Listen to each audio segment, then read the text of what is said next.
peace, love, harmony, beauty, namaste. Welcome one more time, mxgdml here to our space. A lone moment in the crazy clock of the cacophonous cosmos. We are here joining each other in harmony, in a peaceful setting, so we can detox for a moment, decompress, take a breath, and let it out. You must be doing your taxes right now. I am guessing that is on your agenda. Well, today we are going to learn about redirection and how one can resist taxes and then where to put that money. Ooh, yes. So I'd just like to say, in an earlier episode, I mentioned the ways that I give back to the community, especially while I was working. It was in regards to this. There's a few ways that I do that, especially when I'm working on sets, and I'll tell you more about that in another time. And I wanted to retouch on that before it was an open book left to blow in the wind and we lose the chapter. After a meal is served on set, I generally, if I can, take Tupperwares or to-go containers and then package that food and then refrigerate it, so obviously no perishable things go to waste. Disperse it to people in need. After, let's say, lunch or second meal while I'm working on a set, I take it in my car. And when I go home, I see the homeless and the hungry. Really, they're the houseless because they don't have a house. I'm sure they have a home somewhere. They feel like the streets are a sense of home. They just don't have a house. It's not traditional. Anyways, I give them food. I'm the one who hands it off and says, look, do you want some food, guys? It's gonna go to waste at work anyways. And I've had so many interesting reactions. People saying, oh, wow, thank you, can I do this for you? Let me get your contact information. And I said, no, I'd rather remain anonymous. Are you sure? And then a whole list of thank yous and oh my goodness and God bless you. So many gracious things. It's really heartwarming, but at the same time, it's incredibly invigorating because after like a 13, 14-hour day, you go to a part of town that is deemed dangerous, and then you have to, right, protect what you have brought, but then disperse it and open yourself up to a community that has just been stigmatized. So in breaking down those walls, it's exhilarating and it gets my heart rate up, and then I'm all of a sudden awake again, and I just like get in my car and I'm overwhelmed with emotion, and I'm just pounding the steering wheel and I'm saying, woo! Look at what I just did, I can't believe that. In one street, they are completely impoverished. And then up the road, there's beautiful dangling lights on a bar that charges 12 bucks for this much vodka. I just go, what? It's one street that divides it? Okay, so tangent aside. Okay, so taxes. What we are gonna talk about is redirection. And the enemy could be the IRS and big government and the war machine, right? So we're gonna go back to Sun Tzu, the art of war. Again, the art, man. I suppose there is going to be an art in what I'm gonna find for you in tactical dispositions. Because if the enemy is the big man, the big government, the big entity, then he lists in this fourth chapter to secure ourselves against defeat lies in our own hands. But the opportunity of defeating the enemy is provided by the enemy himself.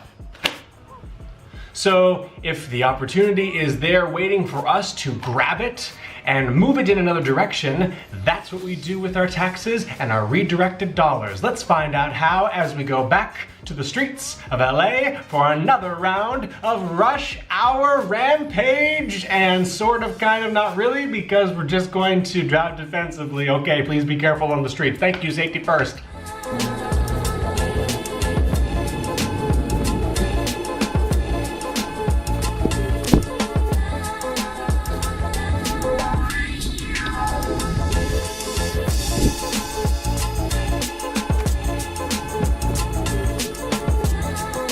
Yo, learning more about taxes, how to redirect your monies. What are we gonna do?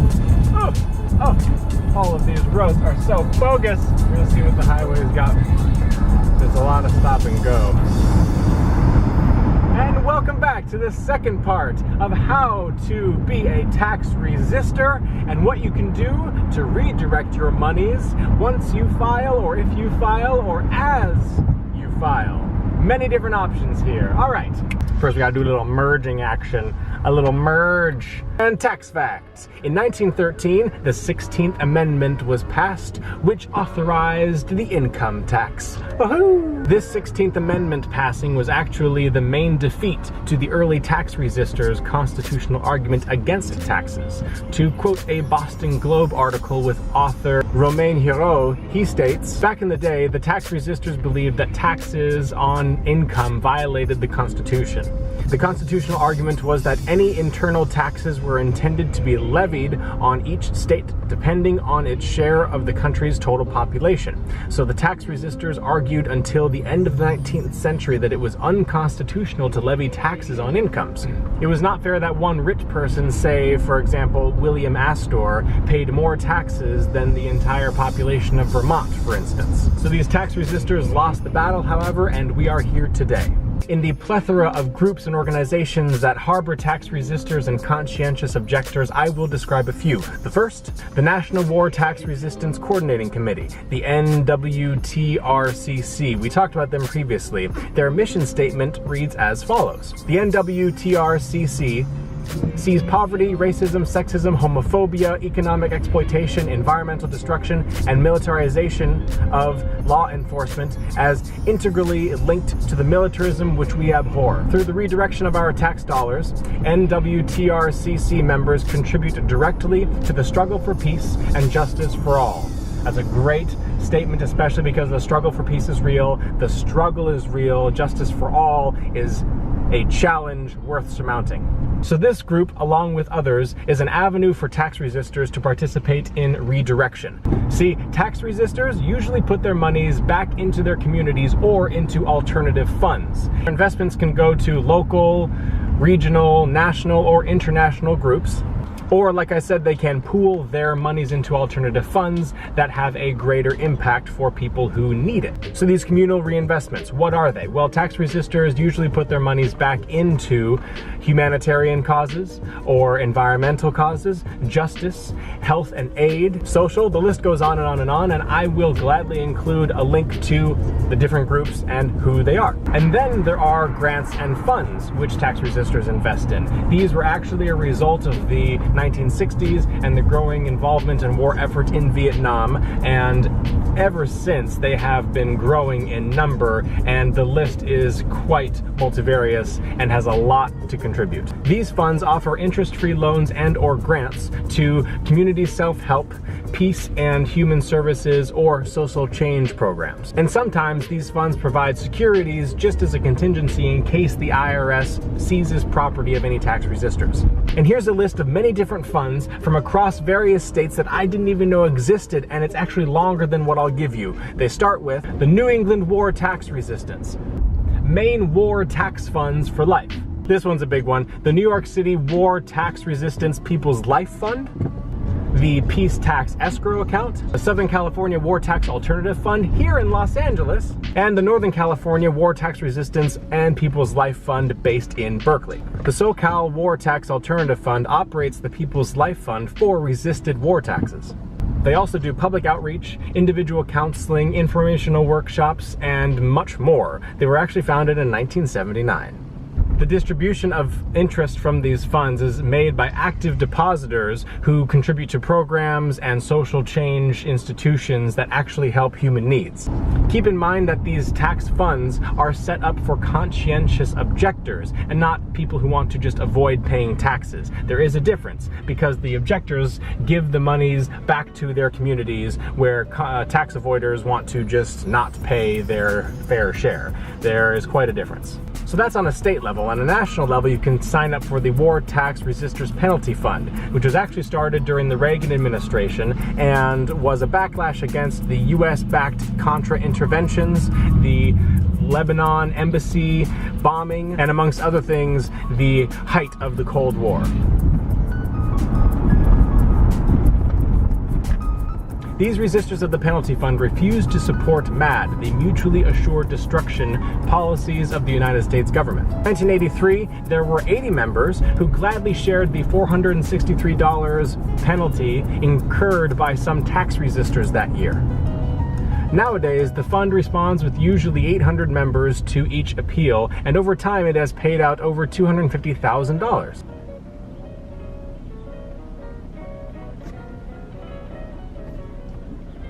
And you can get involved in this fund. It's pretty simple. You start with, contact the group and you give them your information. Then you are added to a group of supporters who are committed to paying the share of interests and penalties incurred by certain resistors of that year. 3 times a year, the WTRPF board reviews the appeals and sends out an informational packet to its supporters with correspondences from the IRS and all applicable information. They divide the total amount for all resistors by the active members they have to arrive at a share.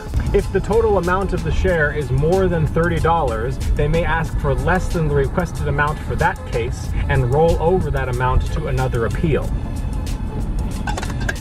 Each contributor pays all of their share or as much as they can.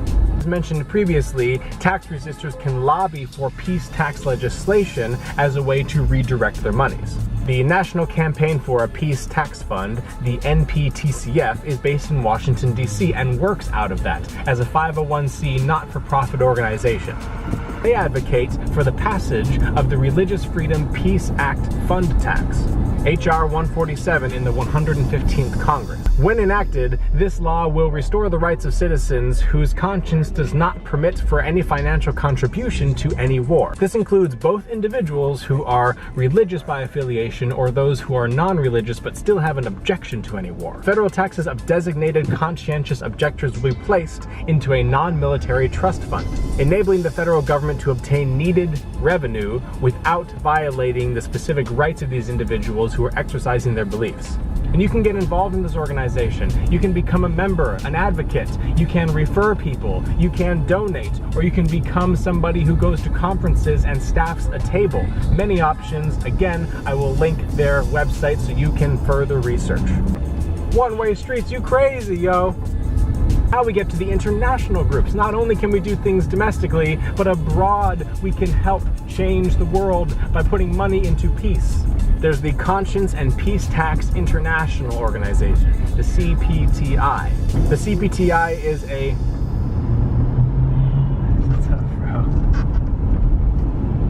The CPTI is an international movement that focuses on taxes for peace and not war. Their mission is arising, quote, from the deep affront to our conscience that people are made to participate in war as combatants.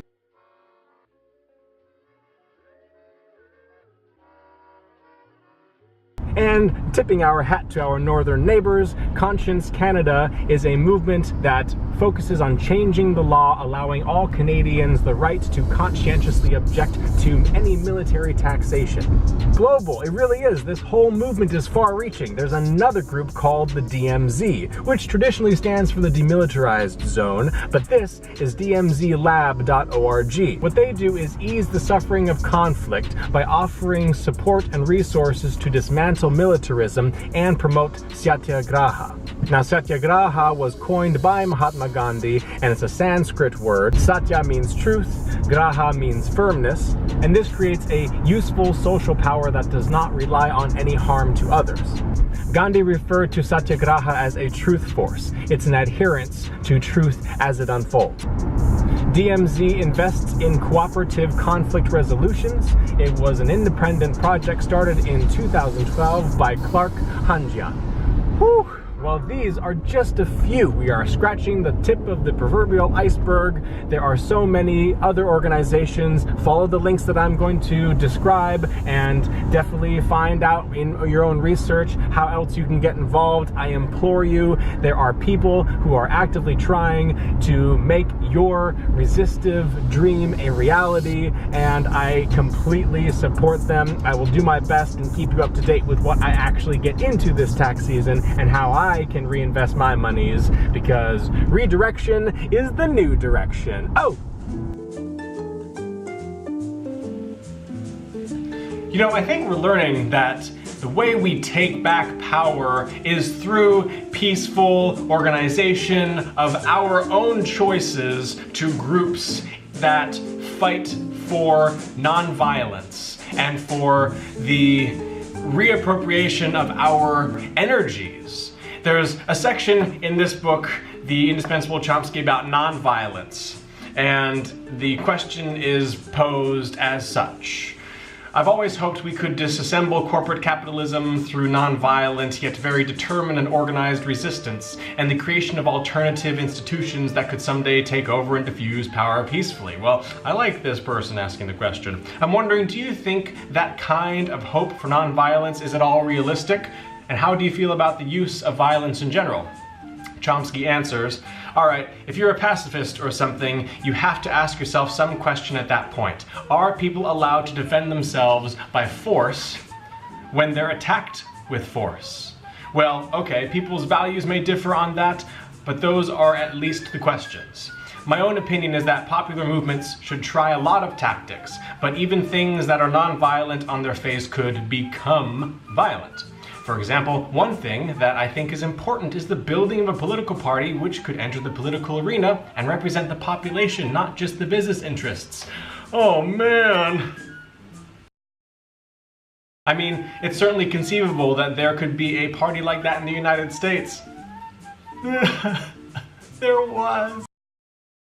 But if such a party ever got any power, people with power in the society would defend themselves against it. They did. And at that point, everyone's got to decide, do you use violence to protect your rights or don't you? Look, violence usually comes from the powerful. People may talk about it coming from the revolutionaries, but that's typically because they're attacked and they defend themselves then with violence. Oh boy, it seems like I should just leave that there. Let it sink in. Let it ruminate. All this information wash over you as you complete your taxes and decide what to do with it and how to defend yourself. If you choose action, choose non-direct action, if you choose civil disobedience, however you want to go about protecting what you think is just and righteous in the world, do that.